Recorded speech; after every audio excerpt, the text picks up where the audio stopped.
Olá, pessoal. Vamos então iniciar essa nova aula. Então, deixa eu me apresentar.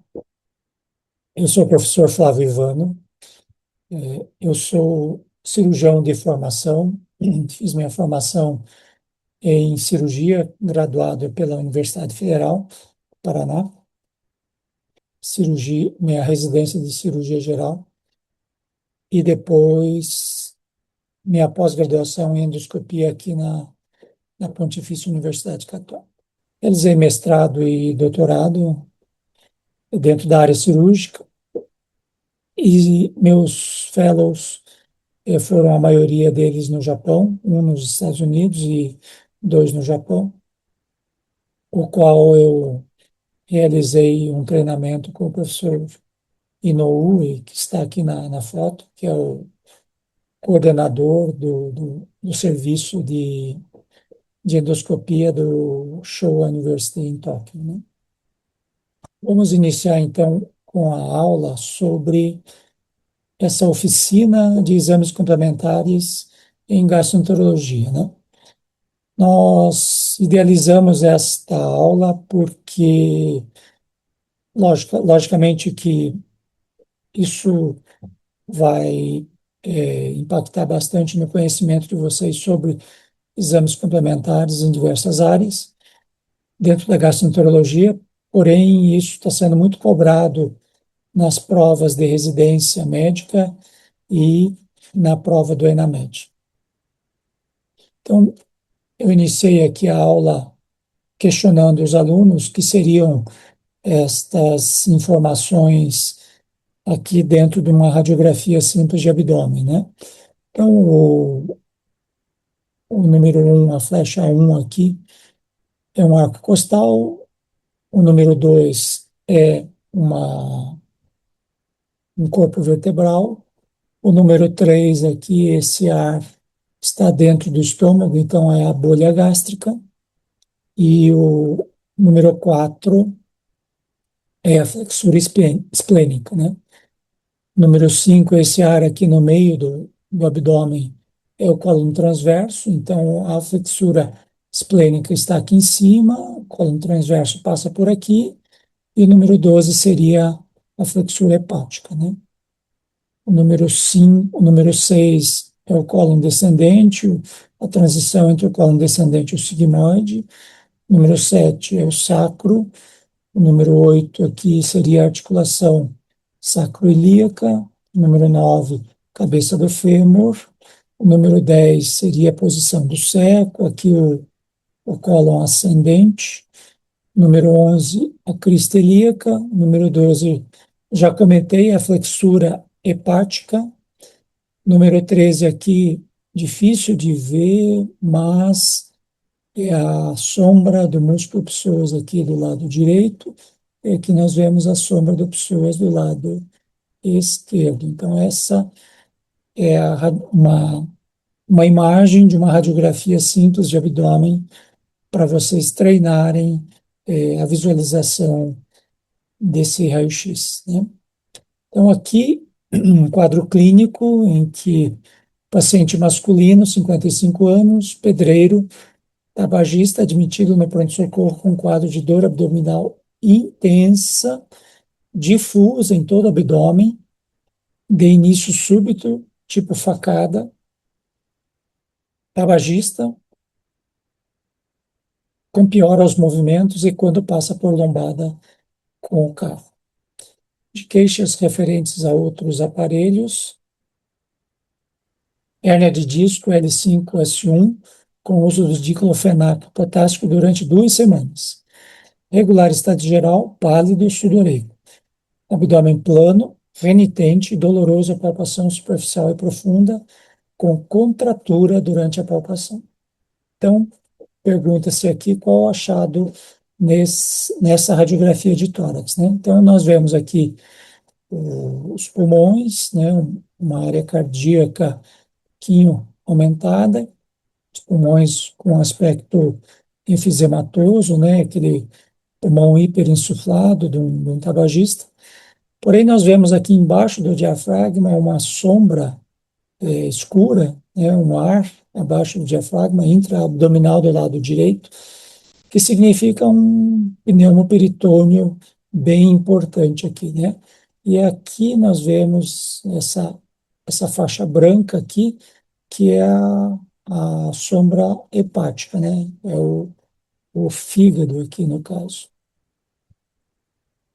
Então aqui nós vemos a imagem do fígado e em azul aqui, abaixo da cúpula diafragmática, um extenso pneumoperitônio, um quadro típico de uma provável perfuração de uma úlcera péptica, né? Gástrica ou adenal.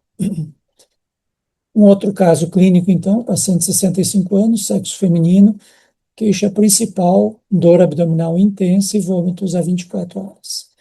História atual, dor abdominal incólica, de início súbito, difusa, de intensidade crescente, associada a náuseas e vômitos de conteúdo bilioso e alimentar. Refere parada de eliminação de gases e flatos, então esse dado geralmente está associado a um quadro de abdômen agudo obstrutivo, né? A cerca de 36 horas. Cirurgia ginecológica, esterectomia há 5 anos, hipertensão arterial sistêmica. Estado geral regular, desidratada, taquicárdica, 110 de pulso, afebril, 36,8 de temperatura, abdômen bastante distendido, timpânico, então o timpanismo, a percussão, né? Doloroso difusamente, sem sinais de peritonite, defesa ou descompressão brusca. Ruídos hidroaéreos aumentados com timbre metálico. Região inguinal sem hernias. Então, nesta radiografia, considerando o raio-x, qual a sua principal hipótese diagnóstica, né? Então, nós vemos aqui uma distensão de alças bem importante, né?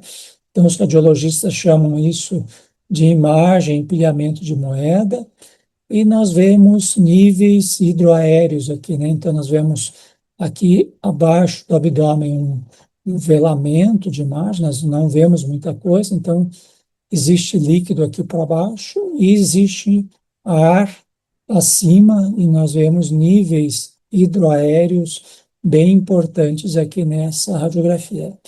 Então, a hipótese causal, a hipótese etiológica mais provável desse quadro é de uma obstrução por bridas ou por aderências devido a uma cirurgia prévia. Um caso bem difícil, né? Essa é uma questão de nível USP, Unicamp, né? Então vamos lá. Rosa, 62 anos, sempre se gabou por nunca ter precisado ir ao médico. E hoje se deu por vencida e procurou assistência emergencial. Há uma semana apresentou dor abdominal difusa em cólica e há 2 dias com piora progressiva. Ela tem de história pregressa um síndrome dispéptico, então o síndrome dispéptico significa um quadro de dor abdominal, desconforto, distensão, né? Há anos, controlada com chá de erva cidreira e alimentos sem gordura. Então, imaginar que uma pessoa que fica tomando chá de erva cidreira é sinal que realmente não foi num médico, né, para tratar um quadro de dor abdominal.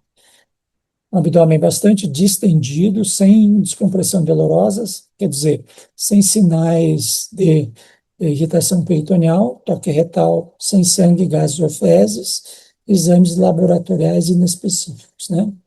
Então, nesta radiografia, vemos uma distensão de alças aqui na flecha verde, né? Então, aquela mesma imagem em empilhamento de moeda, nós vemos aqui nas alças, nós vemos níveis hidroaéreos, então é um quadro compatível com obstrução intestinal. Na flecha amarela, o que nós vemos aqui? Então, nós vemos uma sombra de ar dentro da árvore biliar, né? Nós vemos aqui a árvore biliar intrahepática e vemos dilatação dos ductos biliares aqui, provavelmente do ducto colédoco, né? E mais ar dentro de alças aqui do lado direito, né? E aqui nessa flechinha azul, nós vemos aqui uma estrutura mais alongada que atravessa aqui a coluna. Isso aqui, então, é ar dentro de onde? Dentro do ducto pancreático, né? Então, nós temos aqui uma aerobilia, que é ar dentro da via biliar, e ar dentro do ducto pancreático. Então, assim, o que causaria uma obstrução intestinal junto com ar dentro da via biliar e do ducto e do pâncreas, né? Puxa vida, né? Pensar, o que será isso, né?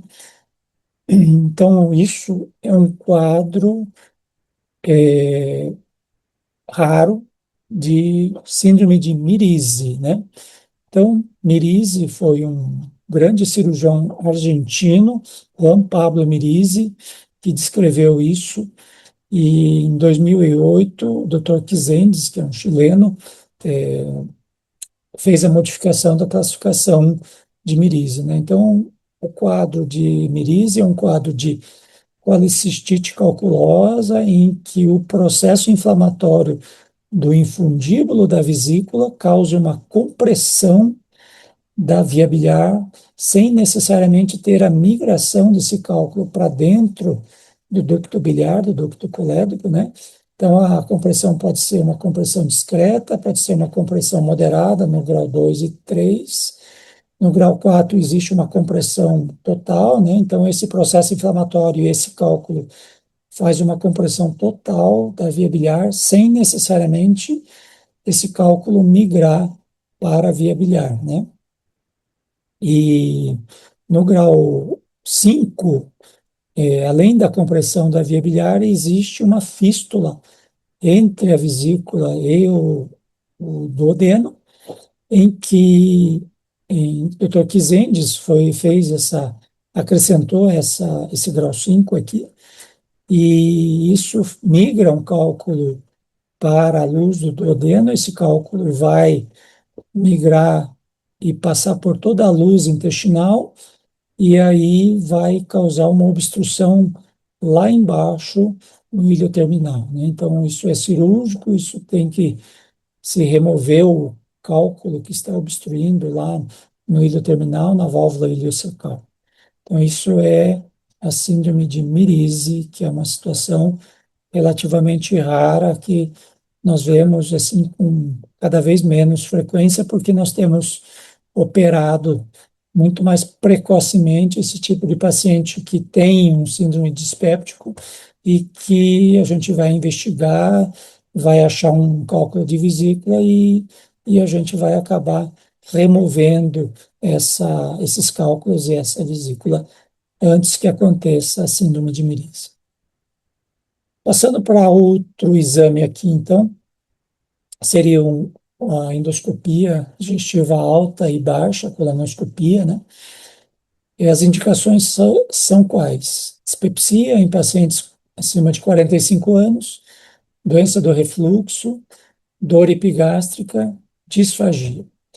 Disfagia, anemia e perda de peso já são sinais de alarme em que, né, há um prenúncio aqui de uma doença mais grave, um câncer, provavelmente. E alteração do hábito intestinal, rastreamento para câncer de esôfago, estômago e câncer coloretal, no caso da colonoscopia. Nós temos aqui algumas classificações que a gente vai discutir aqui. Uma classificação para a doença do refluxo, a classificação de Los Angeles para esofagite erosiva, né? A erosão, que é menor que 5 milímetros, ela é classificada como grau A. A erosão, que é maior do que 5 milímetros, aqui na figura, classificada como grau B. A erosão confluente, que conflui aqui, compromete menos do que 75% da luz, seria um grau C.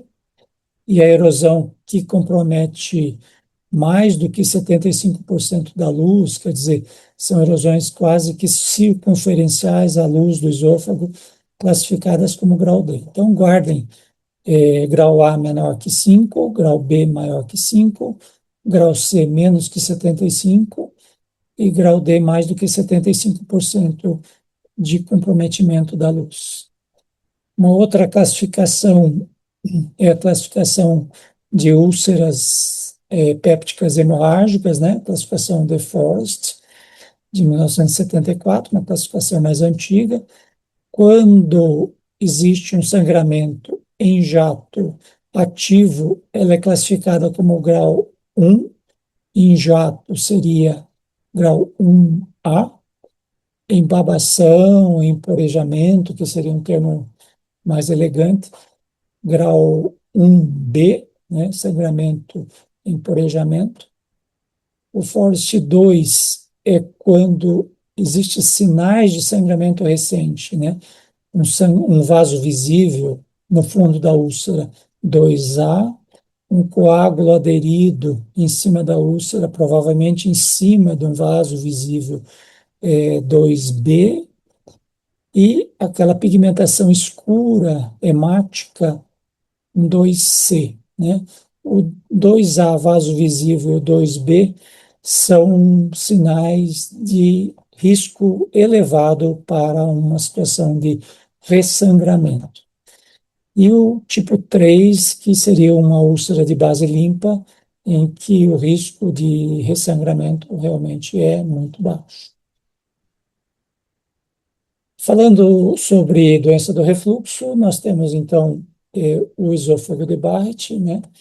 Ou esôfago de Barrett, que seria a pronúncia correta, porque isso foi descrito por Norman Barrett, um cirurgião inglês, um cirurgião australiano que descreveu isso em Londres, em que ele observou que o epitélio do esôfago foi substituído por um epitélio colunar especializado, intestinal.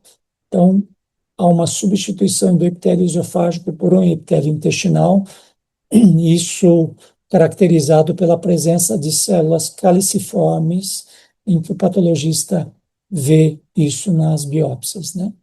Então, representa um estadio avançado da doença do refluxo e constitui um risco importante para o desenvolvimento do adenocarcinoma do esôfago.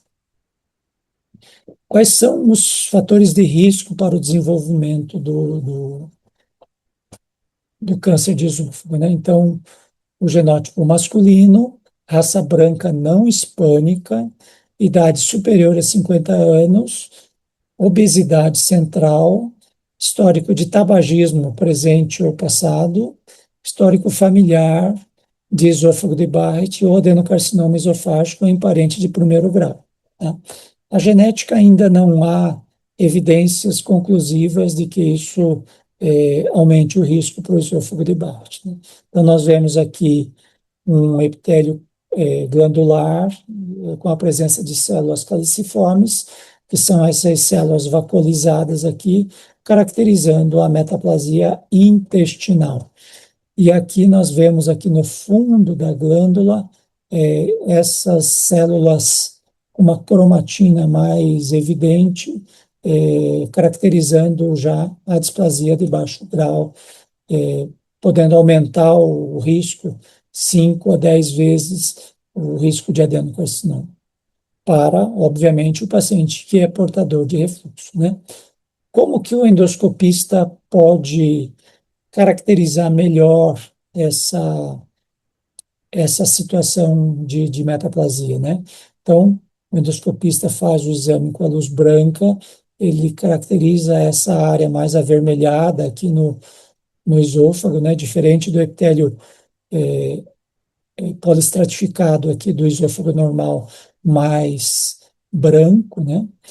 E utilizando cromoscopia digital e magnificação de imagem, ele consegue ter essa coloração mais amarronada, em que ele consegue visualizar criptas e velocidades, né? Então, o mais claro seria a cripta, o mais escuro velocidades, e aí nós conseguimos de acordo com a regularidade ou não, caracterizar se isso é uma área suspeita para displasia, né? Então, aqui está com uma cromoscopia digital e as criptas têm esse aspecto em mosaico mais regular, né?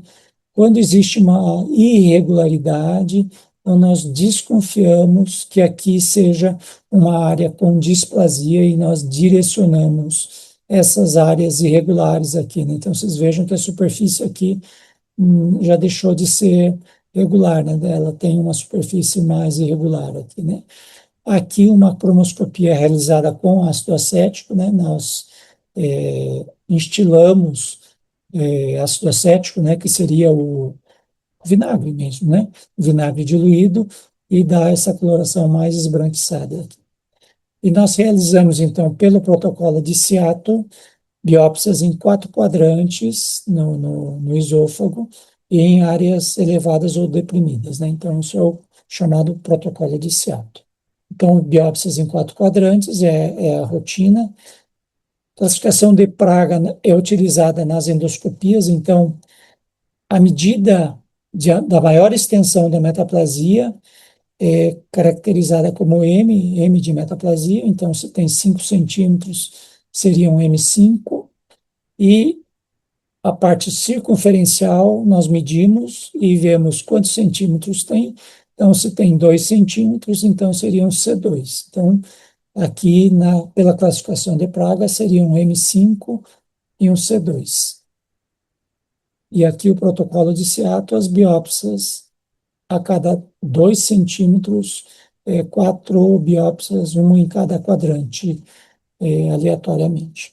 Então, segundo o consenso europeu de esôfago de Barrett e o consenso americano, nós devemos repetir essa endoscopia de 3 a 5 anos, né? Então, não é necessário repetir endoscopia anualmente se não houver displasia, né? Então, aqueles segmentos de 1 a 3 centímetros de esôfago de Barrett seria a cada 5 anos, e se for mais extenso, de 3 a 10 centímetros, seria a cada 3 anos. E um segmento maior do que 10 centímetros deve ser encaminhado para um centro especializado. Então, recomendações. No caso de displasia, nós devemos confirmar a opinião da displasia por um segundo patologista, e, se confirmada a displasia, devemos indicar ou ressecção ou ablação dessas áreas de metaplasia confirmadas, né? Nós encerramos daí o follow-up, o segmento aos 75 anos, e devemos prescrever IBP ou PIQEBS, né, ou vonoprazana, uma vez ao dia, pelo menos, se não houver sintomas. Se houver sintomas persistentes, de refluxo 2 vezes ao dia, né? Então, aqui são áreas irregulares, áreas de displasia, que também são áreas de displasia, são áreas com a superfície elevada, então são áreas suspeitas para displasia. E não há nenhuma droga indicada para evitar a progressão da doença ou mesmo tratá-la, né? Porque o refluxo, mesmo com a medicação, ele continua, né? Ele minimiza a agressão, porém, ele continua. Aqui uma revisão sistemática que realizamos aqui na PUC, comparando, né, a mucosectomia, EMR é mucosectomia, e RFA é a ablação por radiofrequência. Então, foram 16 estudos, 5.000 pacientes, e a displasia foi erradicada nos 2 grupos de forma bem eficiente, né? Não houve diferença de eventos adversos nos 2 grupos. Porém, foi associada a altas taxas de estenoses no caso das mucosectomias, particularmente em segmentos de Barrett mais extensos, né? Principalmente os circunferenciais. Então, foi uma meta-análise realizada aqui por uma aluna da PUC, e foi um PIBIC dela. Passando aqui para um assunto sobre hemorragia digestiva, um caso clínico de um paciente masculino, médico, 63 anos, admitido com hematêmese melena há 12 horas, internado na UTI com queixas de fraqueza e dispneia. Condições hábitos de vida, nega tabagismo, utilismo de uma taça de vinho por dia e realizava caminhadas diárias. Então, era um paciente, em tese, previamente rígido, né? Fazia tratamento medicamentoso de hipertensão e dislipidemia, tomava losartana e rosuvastatina, internou com uma PA de 90 por 60, pulso de 110, né? Então estava hipotenso, para um hipertenso, 90 por 60 está hipotenso, né? Um pulso de 110, palidez importante e sudorese. Então, pergunto aqui qual a conduta, né? Obviamente que a conduta aqui, num paciente chocado e num paciente taquicárdico, seria a reposição volêmica, né? Dois acessos calibrosos, reposição com solução salina ou com Ringer lactato, e prescrição de IBP em dose dobrada a cada 8 horas. Poderia-se lançar mão também de algum vasoconstritor do tipo vasopressina, ou octreotide, né? E tentar, então, uma estabilização hemodinâmica inicialmente, né? Para depois, né, solicitar uma endoscopia para tentar identificar a causa do sangramento. Então, pergunto aqui, endoscopia sedado ou acordado, né? Eis a questão. Se optou por sedação, qual sedação? Superficial ou profunda? Com ou sem intubação orotraqueal? Então, vamos responder essas perguntas aqui. Então, no paciente que vem com uma hemorragia digestiva, considere que esse paciente está com o estômago cheio, principalmente cheio de sangue, né? Então, se vai fazer a endoscopia, você deve fazer ou totalmente acordado, como está esse paciente aqui, para não tirar o reflexo, porque se ele vomitar esse sangue que está acumulado no estômago, que ele tenha reflexo para não ocorrer a broncoaspiração. Se optou por sedação, você obrigatoriamente deve fazer com esse paciente sob intubação orotraqueal, né, para proteção da via aérea, porque toda vez que você rebaixa o nível de consciência desse paciente, você perde o reflexo do vômito e com isso você pode favorecer a broncoaspiração. Então, se sedou obrigatoriamente sob intubação orotraqueal. Aí, vamos ver então o quadro desse paciente. É um paciente que, durante a endoscopia após a estabilização hemodinâmica, havia muito sangue dentro, né, do esôfago, né? Havia muitos coágulos ali. Então, eu fui adentrando ali para o estômago. No estômago, eu achei aqui que o sangue estava mais escuro e havia uma quantidade menor, apesar que havia um acúmulo de sangue aqui na região pré-pilórica, né? Aí fui tentar aspirar esse sangue, tive dificuldade. Passei através do piloro, olhei o bulbo duodenal, não encontrei nada que estivesse sangrando ativamente, né? E aí resolvi retornar ao esôfago. Retornando ao esôfago, resolvi lavar esse esôfago, né? Então joguei um pouquinho de soro e observei então que havia uma área mais elevada aqui no esôfago e que havia um sangramento ativo. Resolvi então fazer uma hemostasia mecânica, fiz uma clipagem ali do local onde estava sangrando, né?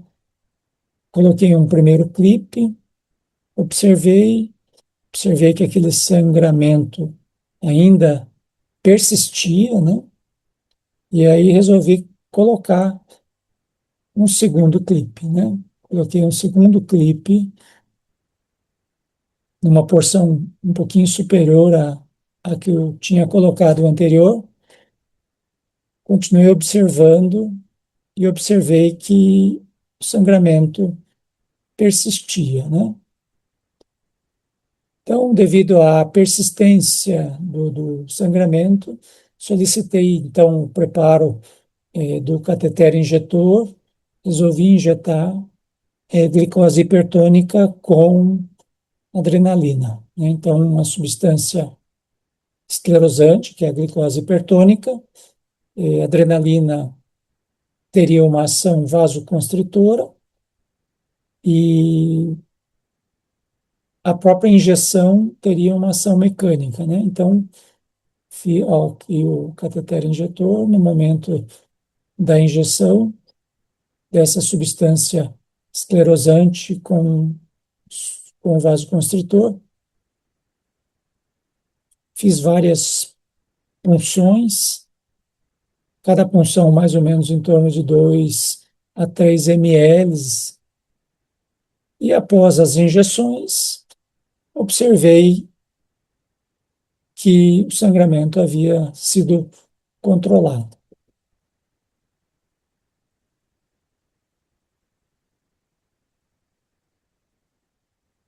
Então, qual o diagnóstico, né? Varizes de esôfago, síndrome de Mallory-Weiss seria aquela laceração causada por vômitos incoercíveis. Úlcera de Barrett seria uma úlcera dentro do epitélio de Barrett. Não, apesar da presença do sangue, não observei que havia um esôfago de Barrett, né? Úlcera de Cameron, o que seria úlcera de Cameron? Úlcera de Cameron é aquela úlcera num paciente portador de hernia de hiato em que o pinçamento diafragmático causa uma isquemia e causa formação de úlcera ali ao nível do pinçamento. E Boerhaave é a ruptura espontânea do esôfago, né? Uma condição mais rara. Então, a resposta aqui seria a resposta B, né? Síndrome de Mallory-Weiss. Então, apesar de não haver aquela caracterização típica do, de vômitos previamente ao episódio de sangramento, realmente foi um caso de Mallory-Weiss, que é uma causa importante dentro das causas de hemorragia digestiva, né? Não é muito comum que cause tanto sangramento assim que exija hemostasia, né? Então, a conduta foi, obviamente, está sangrando ativamente. A conduta do endoscopista foi aplicar métodos de hemostasia, né? Métodos mecânicos, né? O clipe e a própria injeção, o método mecânico, métodos que causam vasoconstrição, a adrenalina, e métodos que causam esclerose do vaso sangrante, que é a glicose hipertônica. Aí resolvi mudar a pergunta aqui, né? Se houvesse um coágulo aderido na úlcera sem sangramento ativo, a conduta do endoscopista deveria ser diferente? Então, o que que vocês acham? Né, deveria, no caso de um coágulo aderido, realizar uma hemostasia ou não, já que naquele momento não havia sangramento ativo e a síndrome de Mallory-Weiss é uma síndrome que, em geral, tem um sangramento autolimitado e não causa um sangramento tão intenso assim. Uma dos aplicativos em que você deve usar e uma dos scores de risco de ressangramento, eu recomendo esse Calculate aqui, né? Então, isso aqui é o visor do meu celular antigo, né? E aqui está aqui o aplicativo Calculate. Então, dentro desse aplicativo, existe vários scores de risco, de emergência, de cardiologia, endocrinologia, gastroenterologia. E dentro da gastroenterologia tem esse GI bleeding aqui, né? Sangramento gastrointestinal. E dentro do sangramento gastrointestinal, então, tem esse score de ROCAL, né?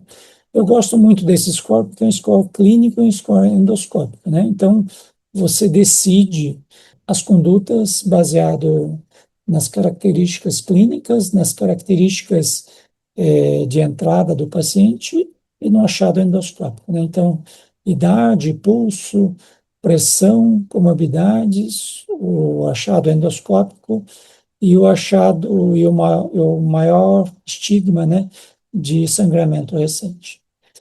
Então, aqui a idade era 63 anos, então entre 60 e 80, pulso maior que 100, era 110, pressão menor que 100, era 90 por 60, comorbidades, eu coloquei não, né? Então, veja as comorbidades, né? Falência cardíaca congestiva, né? Insuficiência cardíaca congestiva não tinha. Doença coronariana também não tinha na história. Falência renal, falência hepática também não havia. Doença maligna disseminada também não, né? Alguma outra major comorbidity também não achei. No caso ali, eram malorivais, né? Esse MWTR aqui é a lesão de malorivais, né? Doença maligna não, algum outro diagnóstico. E o maior estigma aqui, no caso, a pergunta foi relacionada ao coágulo aderido, né? Esse aderente float aqui, né? Não era vaso visível, nem spurting vessel, né? Nem sangramento em jato. Então, o que deu lá? O score deu 5, o preditivo de mortalidade deu 40%, quer dizer, antes de eu realizar a endoscopia, o risco de mortalidade era 40%, por quê? O doente que deu entrada chocado é um doente que sangrou muito, então a mortalidade dele aumenta bastante. E o fator preditivo após o procedimento endoscópico, 10%. Então, eu devo fazer endoscopia, eu devo fazer terapia endoscópica? Obviamente que sim, eu estou reduzindo, né, o risco de mortalidade de 40% para 10%. Óbvio que está justificada a minha conduta de realizar hemostasia endoscópica. Aqui pergunto, quais as principais causas de HDA? Então, aqui, entre varizes de esôfago, malorivais, esofagite, pela ordem de frequência, pela ordem decrescente de frequência, úlcera péptica, né? Então, assim, sempre se ensinou que úlcera péptica era a maior causa, né? Erosões gastrodenais muitas vezes entram ali como um fator importante, malorivais também, né? E varizes de esôfago já fica num segundo plano, né? Então, a resposta aqui ficaria como resposta B mesmo, né? Então, a resposta correta seria a letra B, né? Então, na literatura, realmente isso ainda não mudou. Epidemiologicamente, a úlcera continua sendo causa mais frequente, erosões gastroduodenais também, malorivais é um fator importante, como foi o nosso caso ali, e varizes realmente é uma causa menos frequente. Quais as principais causas de HDB? Então, entre doença inflamatória intestinal bem pouco frequente, né? Neoplasia também causando hemorragia digestiva, realmente são duas causas menos frequentes, né? Angiodisplasia, não gosto desse termo, né? Angioectasia seria um termo mais correto para o português. Doença diverticular é uma causa bem importante, hemorroidas também, né? Então, acho que essas duas causas diverticulose, doença diverticular e hemorroida ficariam em primeiro, né? Então, eu acho que a alternativa B tá bem explícito aqui que seja a alternativa correta. Então, a resposta correta também é a letra B, né? Então, as mais frequentes como causa de hemorragia, a doença diverticular realmente é ainda a principal causa, né? Hemorroidas também, e as outras menos frequentes, né? Isquemia intestinal, doença inflamatória, neoplasias. Então, passando aqui para a colonoscopia, as indicações de colonoscopia são rastreamento do câncer coloretal, hemorragia digestiva baixa, anemia ferropriva, alteração recente do hábito intestinal e suspeito ou segmento de doença inflamatória. Então, aqui é uma lesão extensa, uma lesão de crescimento lateral. Essa lesão se chama LST, Lateral Spread Tumor, né? É um adenoma que muitas vezes em lesões grandes, essa lesão tinha quase 6 centímetros de diâmetro, nós ressecamos endoscopicamente, né? Aqui, então, nessa figura, mostramos as camadas do cólon. A primeira camada aqui é a camada mucosa, a segunda camada amarela aqui é a camada submucosa, em que tem essas estruturas circulares, alongadas aqui, são os vasos sanguíneos, os vasos linfáticos. A terceira camada é a muscular própria, a camada mais espessa, e a última camada mais fina é a camada serosa, né? Então, os pólipos crescem a partir da camada mucosa e quando começa a haver malignização aqui na camada mucosa, ela é chamada de in situ, né? Intramucoso, intraepitelial ou in situ são sinônimos. Quando ela compromete aqui a submucosa, essa lesão ela é denominada de precoce, né? Então, se comprometeu a mucosa e a submucosa, ela é chamada de precoce. O in situ intramucoso é T0. O precoce, o mucosa e submucosa, seria o T1. Se comprometeu a muscular própria, ela é chamada de avançada. Então, daí, se ela compromete aqui na parte inicial da muscular própria, é um T2. Se ela compromete próximo à serosa ou subserosa, é um T3. E se ela compromete a serosa e ela faz metástases, a distância é um T4, né? Câncer invasivo é o câncer que avançado que comprometeu a muscular própria. Então, qual é a importância de realizar o rastreamento do câncer coloretal? Ela é importante porque hoje o câncer coloretal é uma das principais causas de morte, é a segunda causa de câncer, tanto no homem quanto na mulher. E ela evolui da sequência adenoma-carcinoma. Então, ela primeiro é um adenoma, é um pólipo, que é um adenoma podendo ser tubular ou viloso, e depois ela evolui para um adenocarcinoma. E ela é prevenível porque eu posso detectar e posso ressecar esse adenoma, realizar uma polipectomia. Então, quem eu devo rastrear? Quem tem um risco habitual? Então, bastou ter 45 anos, isso mudou recente pelos guidelines europeus e americanos, então tem essa diretriz americana aqui, esse Task Force Service aqui, do American College of Gastroenterology e também do INCA, né? Até os 75 anos, podendo ser individualizado entre os 76 e 85. Quem tem alto risco? História familiar em parentes de primeiro grau com menos de 60 anos, síndromes hereditárias como a síndrome de Lynch, esse HNPCC aqui, né? Hereditary Non-Polyposis Câncer Coloretal, as poliposes adenomatosa familiar, os PAFs, e a doença inflamatória de longa duração, de mais de 8 a 10 anos de duração.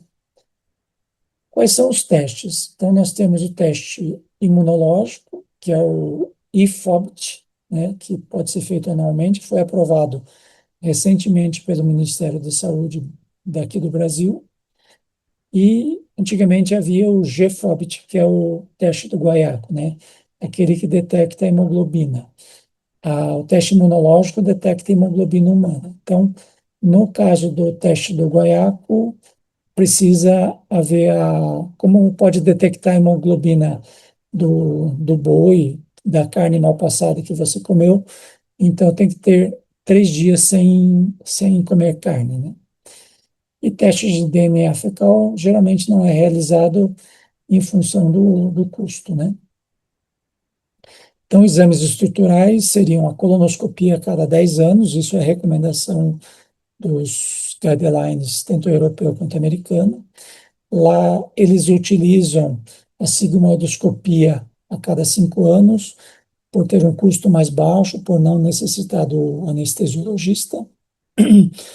A opção por uma colonoscopia virtual realizada por tomografia a cada 5 anos, mas o padrão ouro realmente é a colonoscopia, né? Ela é tanto diagnóstica quanto terapêutica. Ela pode detectar o pólipo e, ao mesmo tempo, fazer a ressecção do pólipo, né? Tomar cuidado de não englobar aqui a parede e causar uma complicação como uma perfuração do cólon. Ela permite uma polipectomia imediata. E uma pergunta clássica de prova é: se o FIT for positivo, qual o próximo passo? É realizar colonoscopia, né? Se você realizou colonoscopia virtual, essa é uma imagem de uma colonoscopia virtual em que se detectou pólipos, né? Então, há a necessidade de realizar a colonoscopia para ressecar esses pólipos. Quais os intervalos? Os intervalos, então, uma colonoscopia a cada 10 anos, se a colonoscopia anterior for normal.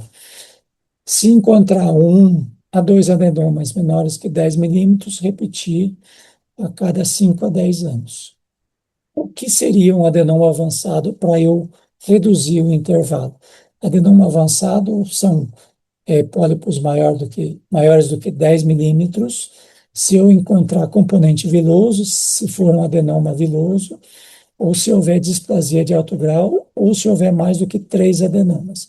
Eu reduzo esse intervalo para 3 anos. Mais de 10 adenomas, investigar síndrome hereditária, PAF ou síndrome de Lynch. O que pode cair em prova, né? Qual o início do rastreio? Início aos 45 anos, isso mudou recentemente nas diretrizes atuais. O FIT anual é uma alternativa. A colonoscopia é um exame confirmatório após teste positivo. Após um FIT positivo, por exemplo, a colonoscopia é mandatória. E pacientes de alto risco, iniciar o teste antes dos 45 anos, ou seja, uma história familiar de primeiro grau de câncer coloretal com menos de 60 anos, por exemplo, né? Realizar a colonoscopia 10 anos antes da idade do familiar comprometido, né? Suspender o rastreio quando a expectativa de vida for inferior a 10 anos, né? Aqui um caso de uma colonoscopia realizada em 2013, onde se identificou um pequeno pólipo, e esse pólipo, por algum motivo, não foi ressecado, e aí foi repetido o exame em 2017 e já havia se transformado numa neoplasia maligna avançada, né?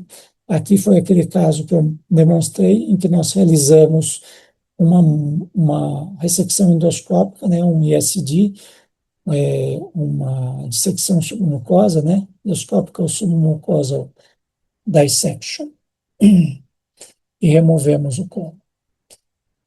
Outros exames abdominais, então, por exemplo, a serografia é outro exame em que nós indicamos para casos de megaesôfago, né, dilatação acentuada do órgão com afilamento distal da transição esôfago-gástrica, sinal da cauda do rabo de naba, né, ou sinal do bico de pássaro aqui, né, dilatação do esôfago e afilamento distal aqui.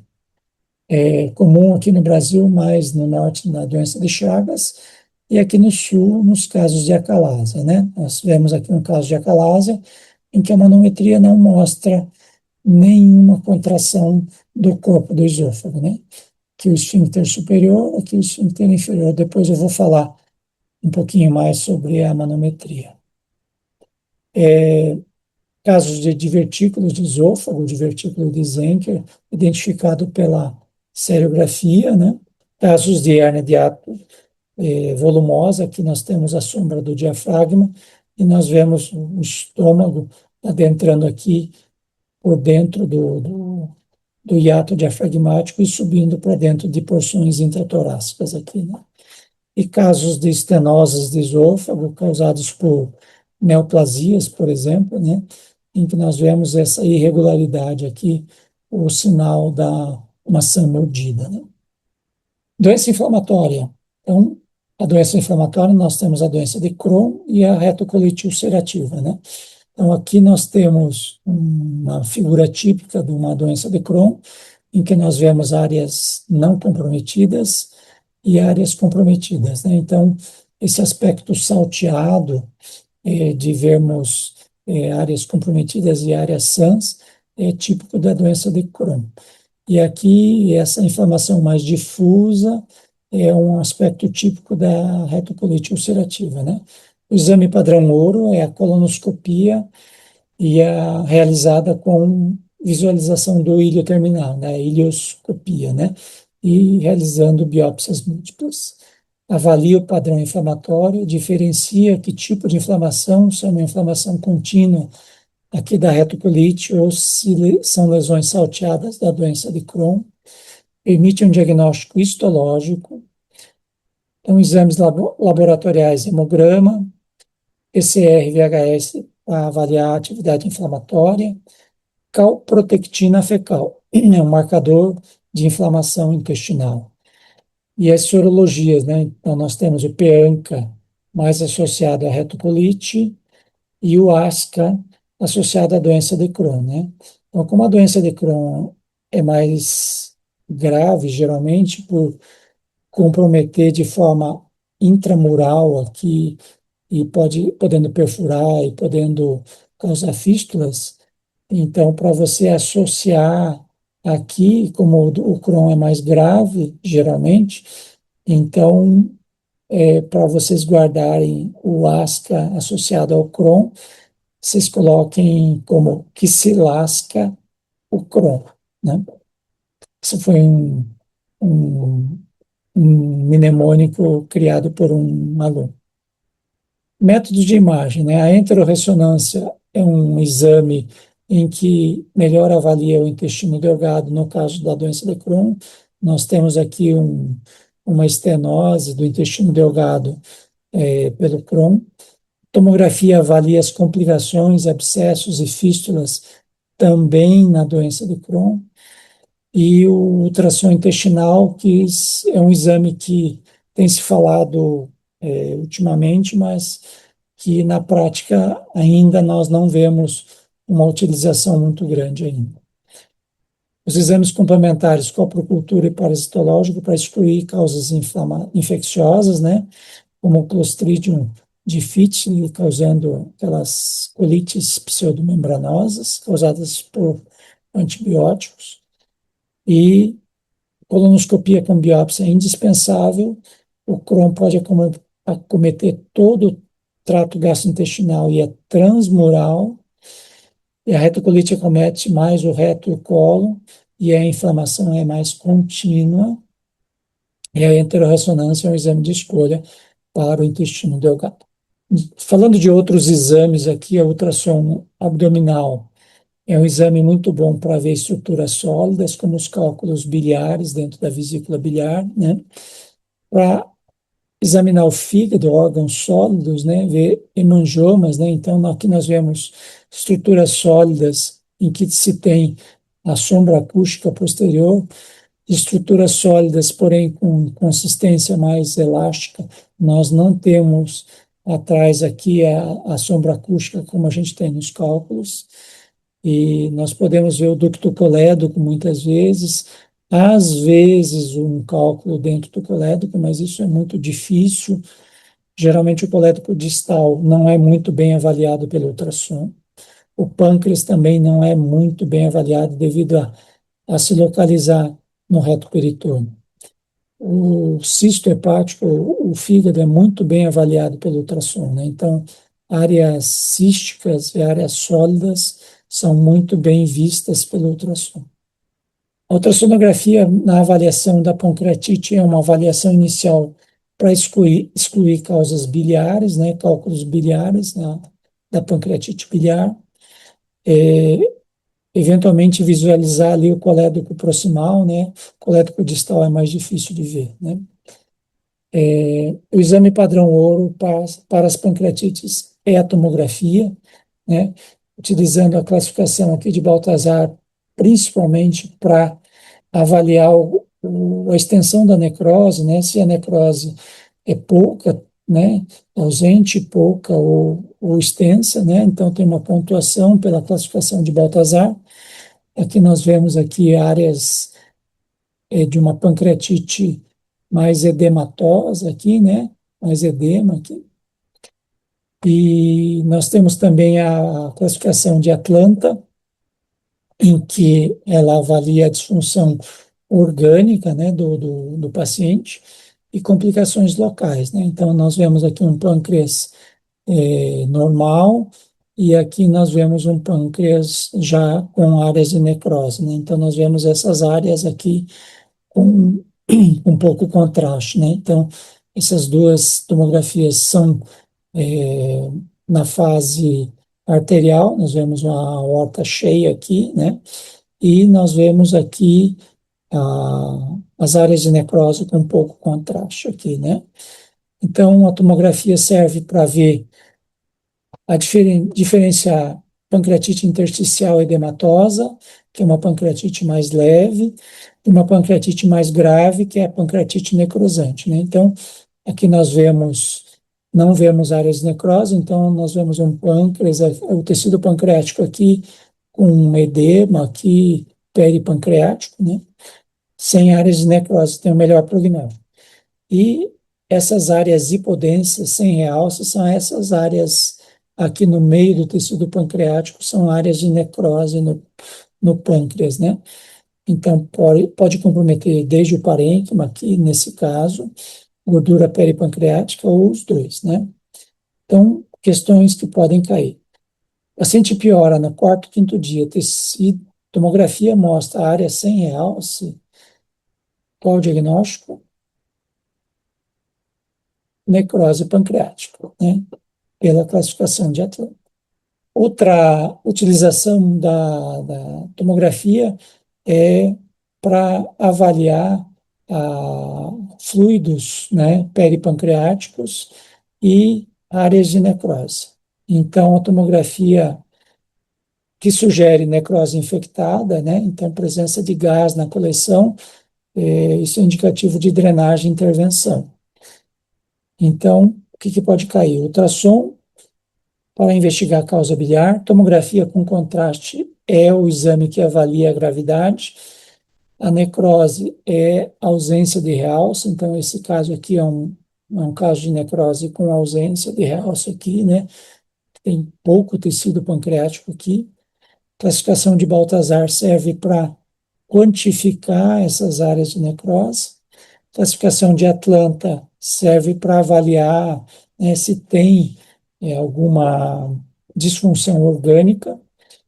Gás significa infecção e isso é indicativo, muito provavelmente, de uma drenagem. No caso da diverticulite, né, qual a classificação? Classificação D, Rinchey, né?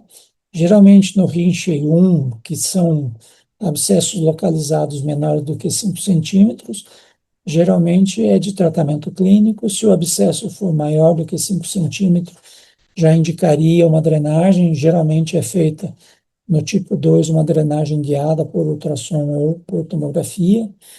No caso do Rinchey 3, que é peritonite purulenta generalizada, e no Rinchey 4, que é peritonite fecal generalizada, seriam já cirúrgico, né? O paciente seria submetido à cirurgia de Hartmann, ressecção da área comprometida, colostomia proximal e fechamento da boca distal. Aqui é um caso de uma tomografia mostrando uma diverticulite com edema pericólico. Achados ecográficos da apendicite agora. Então, o apêndice não compressível é o principal critério diagnóstico, né? Estrutura tubular cega, fixa a compressão. Um diâmetro maior do que 6 milímetros sugere fortemente uma apendicite aguda. Espessamento da parede, então a gente vê uma parede do apêndice bem espessada aqui. Apendiculito, né? Então a presença de um fecalito, apendiculito dentro da luz do apêndice. Isso só está frequente em 15 a 30%, é associado a maior risco de perfuração. O sinal do alvo, aqui é o sinal do alvo, target sign, né? Que é um aspecto ao corte transversal, camadas concêntricas visíveis. Hiperemia, o Doppler, você faz um Doppler, você vê que tem mais circulação ao redor do apêndice, então o aumento do fluxo parietal sugere processo inflamatório, né? E achados indiretos, líquido livre ao redor do apêndice, espessamento da gordura periapendicular, hipericogenicidade ali ao redor do apêndice, né? Essa sinal do alvo não deixa de ser isso. E coleção em abscesso, que já significa complicação, né? Achados de gravidade, no caso da perfuração, é a perda da continuidade da parede, nesse caso aqui, né? Nesse caso aqui, você veja que a parede interrompe e nós temos uma coleção aqui, né? Coleção periapendicular aqui, ó. Né? É abscesso, apendiculito extraluminal, quer dizer, aquele apendiculito que estava na luz está fora. Critérios que podem cair em prova, né? O critério mais importante é aquele apêndice não compressível e diâmetro maior que 6 milímetros, né? Ultrassom é um método inicial, principalmente em pediatria e gestação. Tomografia é mais sensível em adultos obesos, porque é difícil fazer ultrassom em paciente obeso. E o Doppler auxilia na confirmação. No caso da tomografia, a gente usa a tomografia no caso de dúvida diagnóstica após uma avaliação clínica. Ultrassom inconclusivo, se eu usou ultrassom, o ultrassom não conseguiu me concluir, né? Paciente obeso, por ter uma janela acústica ruim no ultrassom, a gente acaba utilizando mais a tomografia. Suspeita de complicação, abscessos e perfurações, né? E é um diagnóstico diferencial mais amplo, né? No caso de verticulite, litíase ureteral, doença ginecológica. Em crianças e em gestantes, priorizar ultrassom ou ressonância para evitar radiação. Principais achados, né? É a mesma coisa, diâmetro maior que 6 milímetros, aqui, né? Espessamento parietal, aqui está espessado, bem a parede, após o contraste. Inflamação da gordura periapendicular, então essas estrias aqui ao redor do apêndice. Apendiculito na luz do apêndice. Líquido livre significa já complicação, né? Sugere perfuração. E abscesso também indica apendicite complicada. Acurácia muito boa, sensibilidade de quase 95 a 98%. Especificidade também muito boa. Reduz significativamente as taxas de apendicectomias negativas. Achados de gravidade, o defeito do focal da parede significa perfuração, né? Aqui a gente está vendo gás aqui, reto peritoneal aqui, também significa que houve perfuração, gás extraluminal, coleção organizada. Pontos que caem em prova. Tomografia é um exame mais sensível em adultos, principalmente nos obesos. Estrias na gordura periapendicular são achados precoces. Um diâmetro maior que 6 milímetros é critério diagnóstico. E presença de abscesso pode indicar drenagem e antibiótico antes da cirurgia. Em relação à ressonância magnética, eu vou citar um caso clínico aqui, né? Paciente feminina, 48 anos, com diagnóstico prévio de colitíase, confirmado por ultrassom. Há 6 meses. Procura o PA, então ela já sabia que tinha colitíase. Procura o pronto atendimento com dor no pulmão direito há 48 horas. Icterícia progressiva, colúria e acolia fecal. Icterícia 2 cruzes em 4, dor à palpação no pulmão direito afebril. Então, se fosse febril, seria uma síndrome, né, de dor abdominal, febre e icterícia, seria a tríade de Charcot, né? Bilirrubina total bem elevada, predominante de bilirrubina direta, vamos imaginar que a bilirrubina direta fosse 4 e a indireta 1, né? Fosfatase alcalina e gama-GT elevadas, TGO e TGP discretamente aumentadas. Ultrassom evidencia múltiplos cálculos na vesícula biliar e dilatação do ducto colético de 9 milímetros, sem visualização clara do cálculo. Então, o ultrassom viu dilatação, mas não viu cálculo no colédoco.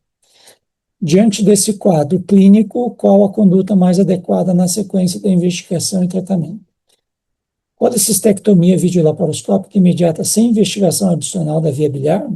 Acho que não, né? Tomografia computadorizada do abdômen, se confirmar o cálculo, indicar cirurgia aberta, né? Hoje não faz cirurgia aberta, né? Para resolução da colite e da coledocolitíase. Antigamente sim, hoje não.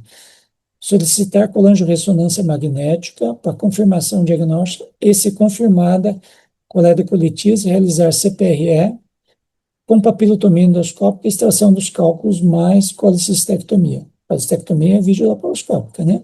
Aí sim, beleza, aí cabe bem. Iniciar antibiótico terapia e aguardar a resolução espontânea da colecistite e do quadro obstrutivo. Acho que não, né? Vou fazer antibiótico, né? Não, nem está com febre. Então, a alternativa correta é a letra C, né? Fazer CPRE. Então, tem aqui cálculo na vesícula, tem um colédoco dilatado, e aí eu peço uma colangiorressonância, eu vejo cálculos no colédoco distal, uma coledocolitíase, vejo a dilatação do colédoco aqui, que foi visto já no ultrassom, né? Então, eu faço a CPRE, cateterizo ali o ducto colédoco e passo um balão de Fogarty, insuflo esse balão de Fogarty dentro do colédoco e traciono, né? Antes, lógico, esqueci de falar, antes eu abro a papila, né? E aí depois eu insuflo o Fogarty e traciono para extrair o cálculo aqui. E depois eu realizo a colecistectomia no mesmo ato. E, em último, falar de exames funcionais, né? Falar de pH-metria esofágica.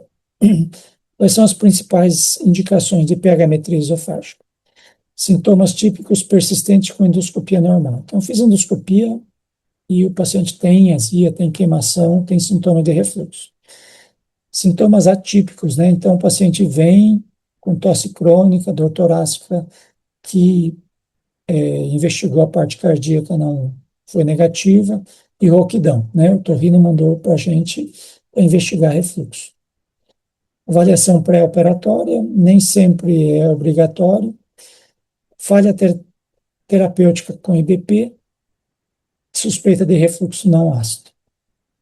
Então, é um exame que é uma sonda introduzida pelo nariz por via nasal, que fica posicionado 5 centímetros acima do esfíncter inferior do esôfago, e é um registro contínuo de 24 horas.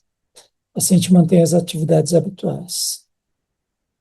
Então, a pH-metria convencional detecta apenas o refluxo ácido e a impedância pH-metria, ela detecta tanto ácido quanto não ácido. Isso aqui é um traçado de uma pH-metria fisiológica e esse de baixo é um traçado de uma pH-metria patológica. Aqui nós temos a linha vermelha, o pH 4, né? Aqui nós temos a linha de base, que é o pH do esôfago em torno de 7. Toda vez que o pH do esôfago cai abaixo de 4, significa que está havendo refluxo ácido. Nós temos aqui um garfinho, uma faquinha, que seriam os momentos das refeições. E nós temos aqui uma caminha, que seria em amarelo aqui o momento que o paciente permaneceu deitado, né? Então, nós temos aqui alguns episódios de refluxo durante o dia e durante a noite nós praticamente não temos refluxo aqui. E aqui nesse caso nós temos mais episódios de refluxo em relação ao exame anterior. Nós temos vários episódios de refluxo acontecendo durante a noite, aqui esse amarelo aqui é a noite, deitado, nós temos um episódio de refluxo prolongado. Então, esse traçado é considerado como um refluxo patológico. Tá? Quais os parâmetros? Tempo de exposição ácida, se for mais do que 4%, é considerado patológico. Número de episódios de refluxo, mais de 30, 40 episódios, é considerado patológico. Índice de sintomas, quer dizer, o paciente tem aqui um botão no aparelho, tem um raiozinho, que toda vez que ele tem sintomas, ele aciona o botão, né? Se acontecer uma coincidência dos sintomas com no momento do refluxo. Se essa correlação for muito alta, significa patológico também. E no final tem o score de Demister, né? Acima de 14,7 é considerado patológico e abaixo de 14,7 é considerado fisiológico, né? Então, é o padrão ouro para documentar o refluxo ácido, indicado quando a endoscopia é normal e o paciente tem sintomas de refluxo, deve ser suspenso o IBP 7 dias antes, e a impedância-pegametria detecta refluxo não ácido também. Falando agora da manometria de alta resolução, né? Então, aqui é o esfíncter superior do esôfago, aqui é o esfíncter inferior do esôfago, e aqui é o corpo do esôfago. Então, aqui são as deglutições. Isso é uma onda peristáltica, né?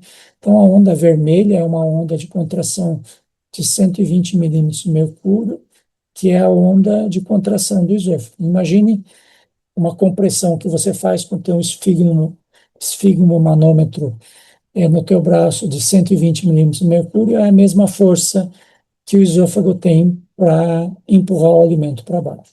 Então, quando o indivíduo deglute, existe um espaço aqui em cima no esfíncter, né, um espaço azul. O azul significa pressão zero, quer dizer, o esfíncter abre para o alimento descer, e aqui o esôfago começa a contrair para empurrar o alimento para baixo. No primeiro momento, a contração está aqui em cima, passa um segundinho aqui embaixo, a contração está mais aqui embaixo, e ele vai descendo. Então, significa que o esôfago está contraindo, né? Isso aqui é um peristaltismo. E quando o peristaltismo começa a chegar lá na porção inferior, acontece aberturas do esfíncter inferior para que o alimento passe. Então, isso aqui é um relaxamento do esfíncter para o alimento passar, né? Depois que a contração termina, o esfíncter fecha novamente, ele fica fechado até a próxima deglutição. Então, é indicado para disfagias não explicadas, endoscopia normal, suspeita de distúrbio motor, né? Suspeita de acalásia, né? Então, tem os 3 subtipos aqui, 1, 2 e 3, eu vou falar neles depois. Uma dor torácica não cardíaca, então tem dor no peito, foi no cardiologista, fez exames, fez eletro, fez teste de esforço, fez enzimas e não concluiu que seja infarto. Avaliar espasmo esofágico, né? Avaliação pré-operatória da doença do refluxo. Antes de indicar cirurgia anti-refluxo, deve-se realizar de rotina a manometria, né? Excluir a calásia, avaliar a peristalse. Então, vamos ver as principais alterações. Aqui nós temos a calásia tipo 1, quer dizer, a ausência total de peristaltismo, né? Nós não temos contração nenhuma, está tudo azul aqui, está tudo zero aqui, né? Nós podemos ter contrações síncronas aqui, que acontecem todas ao mesmo tempo. Isso aqui não é eficiente para empurrar o alimento para baixo. O peristaltismo tem que ser oblíquo, assim, né? E o tipo 3 é o tipo espástico, né? Então, não tem peristaltismo, de repente acontece uma baita de uma contração, um baita de um espasmo ali e dá muita dor, né? Então, é o tipo 3. Aqui nós temos obstrução da saída, quer dizer, o esfíncter não abre. Aqui, contração ausente e acalásia tipo 1. Espasmo distal, então nós não temos peristaltismo, de repente nós temos espasmo. Nós podemos ter esôfago hipercontrátil, que é o esôfago de Jack Hammer, né? Que é uma hipercontração. Nós temos aqui a motilidade ineficaz, a MEI, né? Que é uma contração muito fraquinha. A contração verde é uma contração de em torno de 40 milímetros de mercúrio, e aqui o esfíncter não abre, e podemos ter peristalse fragmentada, né? Então, ela acontece, depois falha, depois acontece de novo. Então, diferencia refluxo de distúrbio motor, avalia doenças sistêmicas, por exemplo, esclerodermia, que pode fazer a peristalse distal. A classificação de Chicago inclui espasmo esofágico distal, esôfago hipercontrátil, essa essa esôfago de Jack Hammer, e ineficiência peristáltica, que é o MEI, né? Motilidade esofagiana ineficaz, que acontece muito nos idosos. Avalia a pressão do esfíncter inferior, o relaxamento do esfíncter, então existe um índice de relaxamento se o esôfago relaxa ou não para o alimento passar, porque só relaxa quando chega o peristaltismo, peristalse esofágica e coordenação motora. Coordenação que quer dizer, o esfíncter abre quando o peristaltismo chega, né? Pontos que podem cair em prova de residência. É padrão ouro para distúrbio motor. Ela não diagnostica refluxo. Quem diagnostica refluxo é a pH-metria. É indispensável antes da cirurgia anti-refluxo. E a calásia tipo 1 e 2 responde melhor à miotomia. A cirurgia de Heller, que é a cirurgia de miotomia laparoscópica, e a cirurgia de Poen, que é a miotomia realizada por via endoscópica, né? Dúvidas? Se tiverem dúvidas, então, vocês podem entrar em contato com a gente durante a aula, ou eu deixo aqui o meu celular para que vocês possam tirar alguma dúvida, tá? Muito obrigado. Grande abraço para vocês.